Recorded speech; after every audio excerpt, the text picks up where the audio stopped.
LifeLink. Hola LifeLink, feliz año nuevo. I'm Brandi Ahonsi. And I'm Rachel Guerra. And this is LifeLink News, where we will link you to what is going on within our organization and throughout the donation and transplant community. It's been a while since I sat in this chair to deliver the news. It really has been, Rachel, and we have lots to report. LifeLink has a dedicated board of governors that has a great impact in their communities in Florida, Georgia, and Puerto Rico. This results in a group that is extremely diverse in experience and perspective. Our correspondent in Atlanta met with one of our board members, Dr. William Cleveland, to discover how kidney transplantation has evolved over the years. When I first started in medical school, there was no possibility of life with kidney failure. By the time I did my training and went into practice, dialysis was just getting initiated, and transplantation at the same time. Very few transplants were done in the country at all when I first started practice. Very few patients were on dialysis. But today, between 300 and 400,000 patients in this country, 30 to 40% of them are minority patients. And these patients could benefit from transplantation. Many of them would benefit from transplantation. So the awareness is very important. Rachel, I love that our board members are so passionate about saving the lives of those on dialysis and those in need of organ transplantation. I tell you, and our employees are as passionate as well. Oh, yes, we are. That reminds me of another interesting interview that took place here at our headquarters building, where Becky Hilt and I were given a behind-the-scenes look at what goes on in LifeLink's tissue bank processing rooms. Dave Riordan, LifeLink Tissue Bank's technical training coordinator, gave Becky and I a tour of the second floor of the tissue bank and our processing rooms so we could share it with everyone here on this newscast.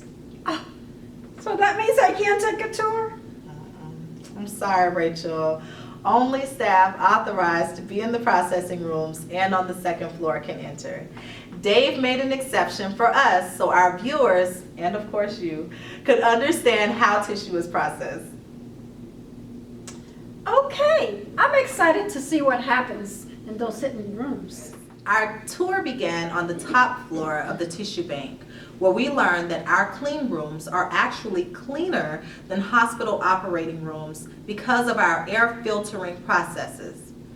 The vents you see here help cycle the air in and out of the rooms on a continuous basis in order to maintain a clean environment and to not contaminate the tissue. There's a catwalk up above each one of the hallways, and you can see all of the ventilation system that goes into each one of the clean rooms. So this is what they actually consider the catwalk.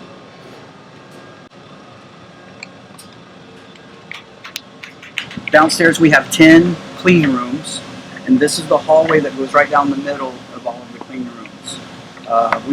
You'll see this when we get downstairs, but we have what we call a clean hallway that goes around the periphery of the department, and then this hallway here down below is what we call post-process hallway, and that's where all of the used equipment and things are brought into an area that brings it into decontamination after it's been used. So this is suspended up above the post-process corridor in the clean room area. So on each side would be clean rooms as you walk down this hallway. Air filters and evaporators are constantly being checked and maintained by members of LifeLink's facility department to ensure everything remains in working order. The pressure, temperature, and humidity in the rooms also have to be monitored and maintained at all times to prevent tissue graft contamination. Now in this clip, you see Dave, Becky, and I dressed in our bunny suits, as I like to call them. So, Dave and I are headed into the clean rooms. We're all clean. This is Dave, Brandi. This is Becky. All right, let's go, Dave. and heading into the clean rooms downstairs to observe how tissue is processed. There were several teams working on tissue grafts in the different rooms. We saw how supplies and tissue grafts have to be passed through windows because once a team is inside a processing room, they can't exit. Again, that's for the safety of patients who will ultimately be transplanted with tissue we provide, and to ensure we are able to honor the gift of donation provided by a donor and their family to the best of our ability.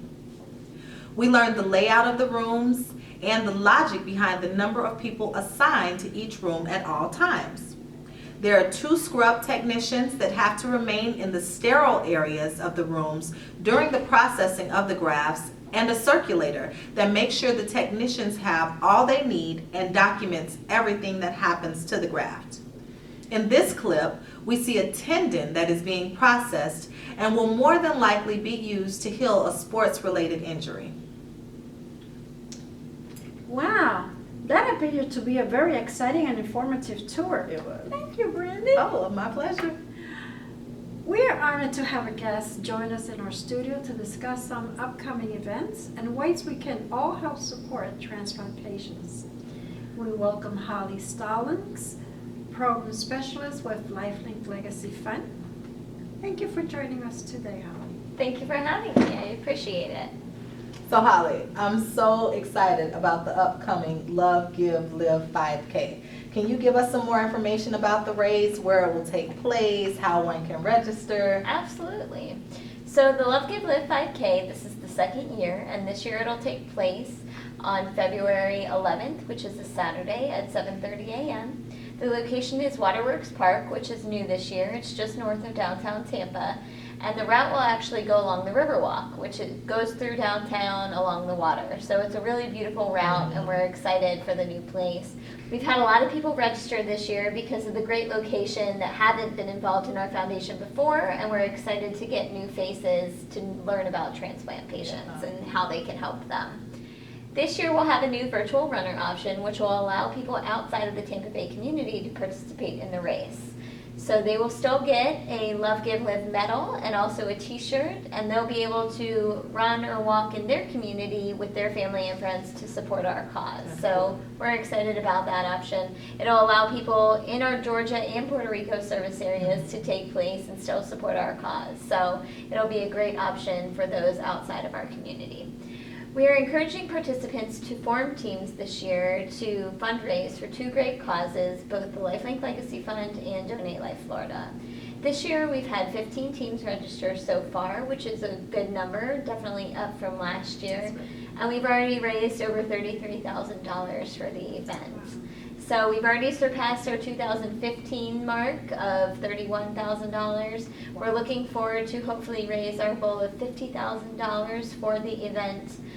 People can still register today at lifelinkfoundation.org. They just need to simply click the register for 5K button, and that's how they can participate.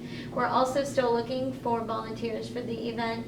Volunteers can email me directly if they're interested in helping out at the event to support our great cause. Holly, that sounds amazing. That is a beautiful location, so I'm excited to go. And also, the virtual runner option sounds really, really great and fun. So all our Georgia and Puerto Rico family, you all can participate with us on that day. But there's another event coming up, the Wild Bill Memorial Luncheon. Holly, can you talk a little bit about that as well? Yeah, absolutely. It's a very busy spring for the LifeLink Legacy Fund this year. Our Wild Bill Memorial Luncheon will take place on Friday, March 31st at 11:30 a.m. and that's going to take place at the Columbia Restaurant in Ybor City. That event this year is the 9th year. We will have a raffle at the event, and we have some great raffle prizes that we hope to have this year to give people a chance to win some awesome items and also support a great cause. Everyone needs to keep an eye out for the opportunity to purchase raffle tickets because, again, we have some great prizes and it supports a great cause, so we hope that everyone will take part in it this year. Wow, I'm feeling kind of lucky. I'll be looking out for those raffle tickets. Well, Holly, it sounds like you're very busy today, so I'll let you go now. Thank you very much. Thank I appreciate you guys' time and allowing me to come on and talk to you all. You're always welcome. Rachel, that was really great information that Holly shared. I definitely hope everyone will be able to support that initiative and also the Wild Bill Memorial Luncheon. Again, all that information can be found on our website, www.lifelinkfoundation.org. I also want to highlight a very successful campaign that took place in Puerto Rico this past November. Our colleagues hosted their annual Díselo a tu Familia or Tell Your Family campaign. The campaign yielded tons of press, including public service announcements, television interviews, billboards, and radio commercials that encourage people to talk to their families and friends about donation. Over 70,000 Puerto Ricans registered their donation wishes during the month of November. Now, I can't say all of these donor designations were as a result of the campaign, but I guarantee they were. Buen trabajo, boricuas. Rachel, that is amazing. Yes. Over 70,000 new donor registrations. That truly is a great job to all of our colleagues in Puerto Rico. Well, that concludes this episode of the LifeLink News. Please remember to follow us on all of our social media outlets and check our website to get the latest news on what's happening in the donation community, both locally and nationally. I'm Rachel Guerra. And I'm Brandi Ahonsi saying thank you and